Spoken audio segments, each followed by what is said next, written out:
This is the Weather Gazer Philippines, your trusted weather channel.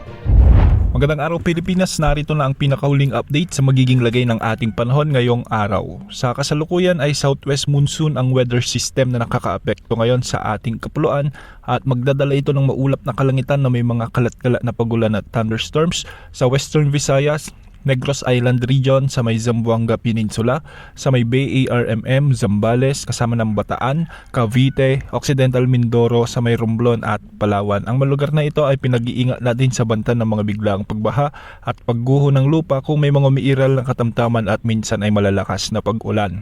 At dahil bahagyang humina ang habagat sa kasalukuyan, ay magiging bahagyang maulap hanggang sa maulap naman ang mga papawirin na may mga tsansa ng mga kalat-kalat na pagulan at thunderstorms sa Metro Manila at nalalabing bahagi ng ating bansa.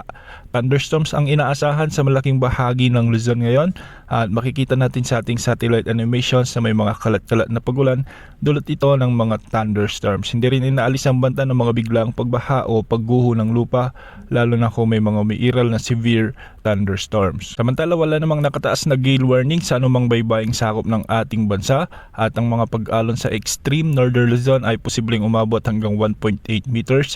Para naman sa nalalabing baybayin ng ating bansa ay posible ang mga pag-alon hanggang 1.5 meters. Sa kasalukuyan, wala na tayong minomonitor na low pressure area o bagyo sa labas at loob ng ating area of responsibility at sa loob o labas ng Pag-asa monitoring domain.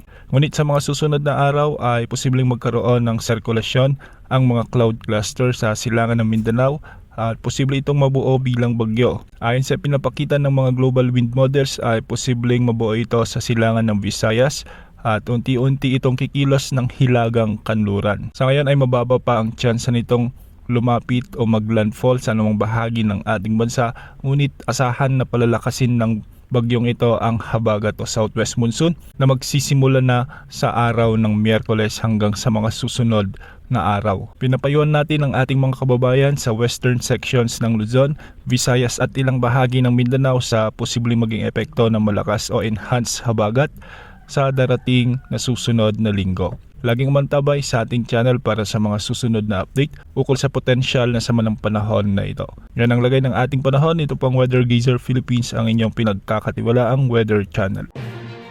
This is the Weather Gazer Philippines, your trusted weather channel.